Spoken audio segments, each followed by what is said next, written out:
श्री कृष्ण कन्हैया लाल की, श्री निजानंद स्वामी की, श्री प्राणनाथ प्यारे की।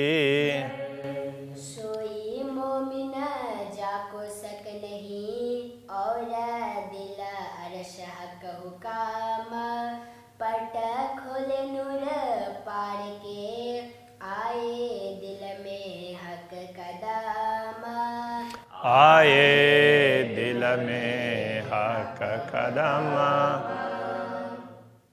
श्री कृष्ण कन्हैया लाल की। पहले पट दे खेल देखाइया, दई फरामोशी हासी को। अक्षरातीत धामधनी ने किस प्रकार किया है?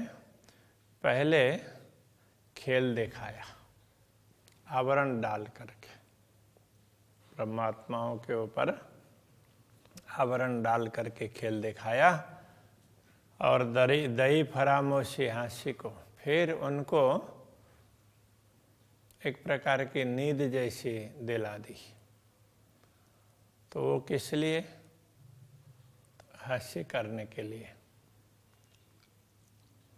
दिया बेशक इल्म अपना, फिर उनको जागृत करने के लिए ज्ञान भी दिया, ब्रह्म ज्ञान, तारतम ज्ञान, स्वयं आकर के ज्ञान दिया।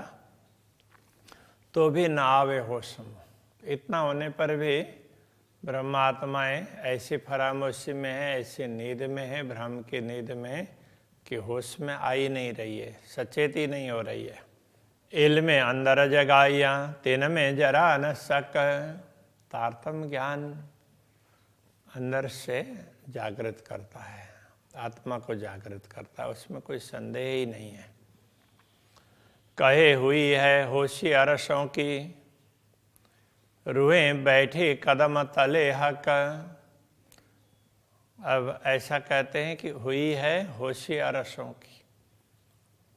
तो अरसों धाम के विषय में जानकारी हुई है ब्रह्मात्माओं को, तारतम ज्ञान प्राप्त होने से। धामों के विषय में, कौन कौन से धाम के विषय में? अक्षरधाम और परम धाम, क्योंकि अखंड अविनाशी यही है। और जिनको अभी नहीं हुआ, भविष्य में होगा उनका ज्ञान, परम धाम का ज्ञान भी होगा। रूहें बैठी कदम तले हक। तो ये ब्रह्मात्माएं पूर्ण ब्रह्म परमात्मा के चरणों में बैठी है, ऐसा भी अनुभव होगा। इन बातों शक जरा नहीं, तो दिल अरश कया मोमिन। इन बातों में जरा भी संदेह नहीं है ब्रह्मात्माओं के हृदय में। हाँ, इसलिए ब्रह्मात्माओं को धाम हृदया कहा है। तो भी टले ना बेहोशी।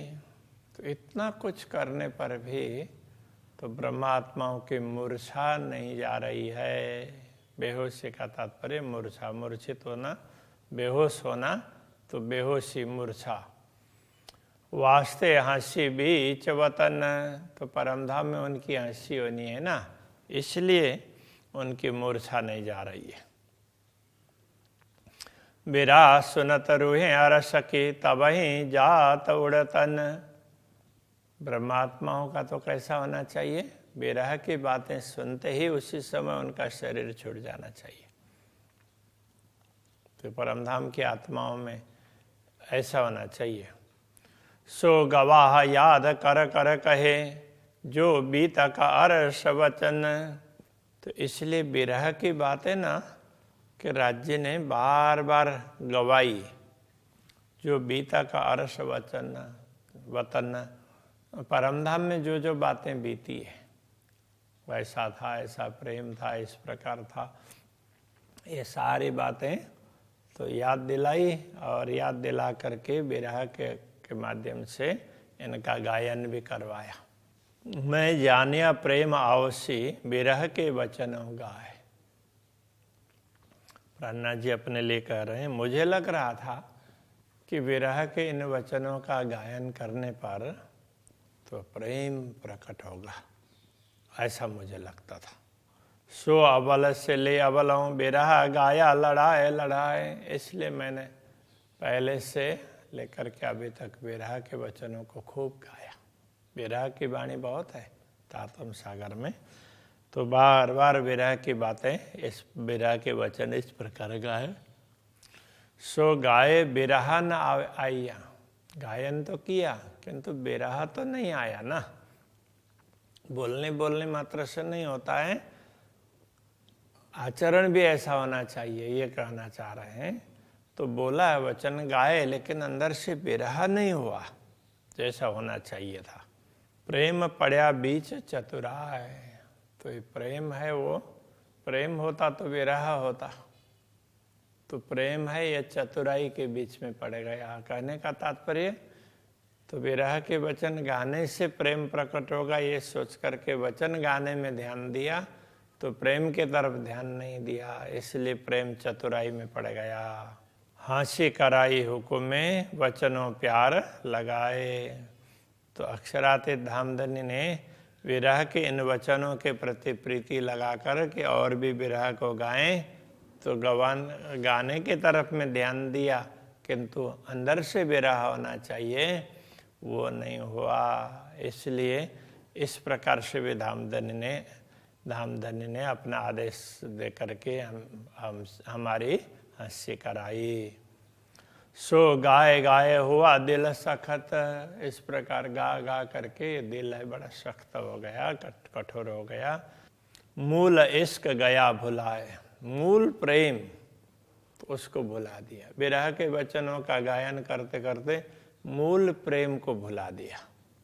मन चित बुध अहंकारे गुज अरस कया बनाए, फिर भी मौन बुद्धि चित्त अहंकार इनके द्वारा गुज आरस परमधाम के वचनों को कया बनाए, परमधाम के गूढ़ रहस्यों को बड़े सुंदर तरीके से समझाने का प्रयत्न किया। अरस मता जेता होता किया जाहिर नजर मेले, परमधाम की संपत्ति जितनी भी है, जितनी भी हो सके बताई जा सके, किया जाहिर नजरों में ले, उनको देख देख करके बताने का प्रयत्न किया।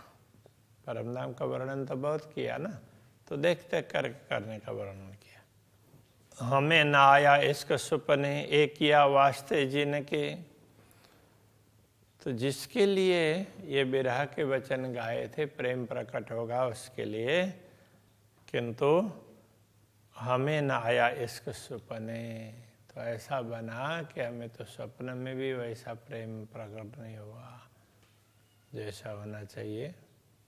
तो ये कहना चाह रहे हैं कि विरह के वचन इतने सब गाए और फिर भी प्रेम तो प्रकट नहीं हुआ, जिसके लिए इन वचनों को गाया वो कार्य सिद्ध नहीं हुआ। 14 तवक वेशक हुए इन वाणी के रोशन, जो कुछ गा करके बताया है इस वाणी के प्रकाश से पूरे 14 लोक के लोगों का संदेह दूर हो सकता है। सो इल्मले कायम हुए सुखवेस्त पाए सबन, इसे ब्रह्म ज्ञान के द्वारा तो ये दुनिया के लोग हैं वो अखंड होंगे। सुखवेस्त पाए सबन, तो दुनिया के लोगों को मुक्ति मिली और बहुत लोगों को मुक्ति मिली, बहुतों को मिलेगी। तो इस प्रकार से उनको पूरा पूरा लाभ प्राप्त होगा। तो ये दुनिया के लोगों को, तो दुनिया के लोगों ने तो अच्छा विश्वास पे कर लिया और वो अखंड भी हो जाएंगे बाकी होंगे तो, किंतु हमें तो जो जिस प्रकार का प्रेम प्रकट होना चाहिए वो तो नहीं हो रहा है। हक खिलवता गाय से जाने हमको देशी जगाए, मूल मिलावा का वर्णन और धामधनी के एकांत विहार एकांत लीला का वर्णन करने से कि हमें लगा कि हम धामधनी हमें जागृत कर देंगे। जाने हमको देशी जगह है, हमें ऐसा लगा कि धामधनी हमें जागृत कर देंगे। इसका पूरा आवश्य प्रेम हमारे अंदर पूरा पूरा प्रकट होगा, ऐसा हमने माना। पर हक के हास्य करे उल्टाए, किंतु उल्टा ये हुआ कि धामधनी ने तो हमारी हंसी कर दी, हमारा मजाक बना दिया। जो देते हमको इश्क तो क्यों सके हम गाए। यदि धामधनी हमें ज्ञान ना दे करके प्रेम देते तो हम गाने के चक्कर में क्यों पड़ते। दिल अरस पहुँचे रूह इसके, अरस दिल रूह इसके पहुँचे, ऐसा समझना पड़ेगा। वो आत्माएं जिनका हृदय परमधाम बना है, ऐसी ब्रह्म आत्माएं तो प्रेम से ही परमधाम पहुंचती है। तो ये तक क्यों रहो रूहों जाए। तो ऐसी आत्माओं से इस दुनिया में रहा ही नहीं जा सकता, वो तो सीधा सीधा परमधाम पहुंच ही जाएंगे। सब अंग हमारे हक हाथ में, इश्क मांगे रोए रोए। सारे अंग हमारे धामधनी के हाथों में हैं, इसलिए हम इश्क मांगे रोए रोए। उनसे हम रो रो करके प्रेम मांग रहे हैं। आप हमें प्रेम दीजिए, इश्क दीजिए मोए अपनो, मैं तासु करूं मिलाप। सब अंग हमारे बांध के, हक आप करे हाँसी सोए। तो धामधनी क्या करते हैं, हमारे सारे अंगों को बांध करके हमारी हंसी करवाते हैं, ऐसा उनको लगा। बांधना का तात्पर्य बांधना ने अधीन करके, तो राज्य ने अपने अधीन किया है और इस प्रकार वो हमारी हंसी करवा रहे हैं।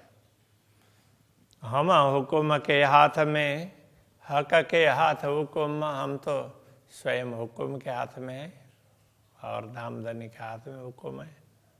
ये तो हमारा क्या चले, ज्यों जानो त्यों करे खसम। तो यहाँ हमारा क्या चलेगा, जैसा राज्य चाहेंगे वैसा ही होगा ना, जैसा परमात्मा चाहते हैं वैसा ही होता है। बाकी तो दूसरे लोग हैं तो जो सेवा उसमें अर्जी में बोलते हैं ना, तो यहाँ उस तरह से राज्य ऐसा करते हैं, ऐसा करके वहाँ प्रार्थना क्या भाव में कहा है, हम तो हाथ हुक्म के हक के हाथ हुक्म खेलवत ग्रंथ में इस प्रकार की चौपाई है। और यहाँ इस प्रकार समझाया, वो थोड़ा बहुत उसको शब्द आगे पीछे हैं। तो यहाँ हमारा क्या चलेगा, तो राज्य जैसा चाहते हैं वैसे ही तो करते हैं। तो ये तो वहाँ है प्रार्थना के भाव में, आपको जैसा ठीक लगे वैसा कर लीजिए। महामत कहे ऐ मोमिनो, हके भुलाए हाँसी को। महामति कहते ही ब्रह्मात्माओं, पूर्ण ब्रह्म परमात्मा ने हमें भूल में डाला, हमें भुलाया है, तो वो हंसी करने के लिए। हम दौड़े जाने वाले इश्क, हमें तो लगा कि हम प्रेम लेकर के दौड़ेंगे तो हमारे अंदर प्रेम आएगा, हम उसी के अनुसरण करेंगे। हमको डारे बका इल्मो, तो उसके स्थान पर हमें तो परमधाम के अखंड ज्ञान में डाल दिया, उसमें लगा दिया कि तुम इस तरह से सब ज्ञान की बातें बताओ। तो क्या कहना चाह रहे हैं, पूर्ण ब्रह्म परमात्मा ने ही हमें भुला दिया क्योंकि वो हंसी करना चाहते हैं। तो हम तो प्रेम लेकर के दौड़ना चाह रहे थे, किंतु हमें ज्ञान में डाल दिया और ये सारा ज्ञान हमारे माध्यम से दुनिया को दिलाया, ऐसा कहना चाह रहे हैं। तो इस प्रकार ये परमधाम की बातें, परमधाम का ज्ञान, परमधाम की समझ, ये सारी पूर्ण ब्रह्म परमात्मा ने किस प्रकार से समझाई है, तो उस बात को समझना चाहिए। श्री कृष्ण कन्हैया लाल की। हमको डारे बका इल्म मो, डारे बका इल्म, महामत कहे मोमिनो, हके भुलाए हाशी को, लिए हंसी को। दौड़े जान्याले इसका, हमको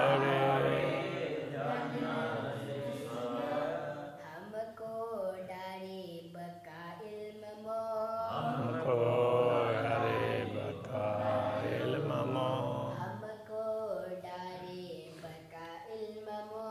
हमको डारे बकाइल ममो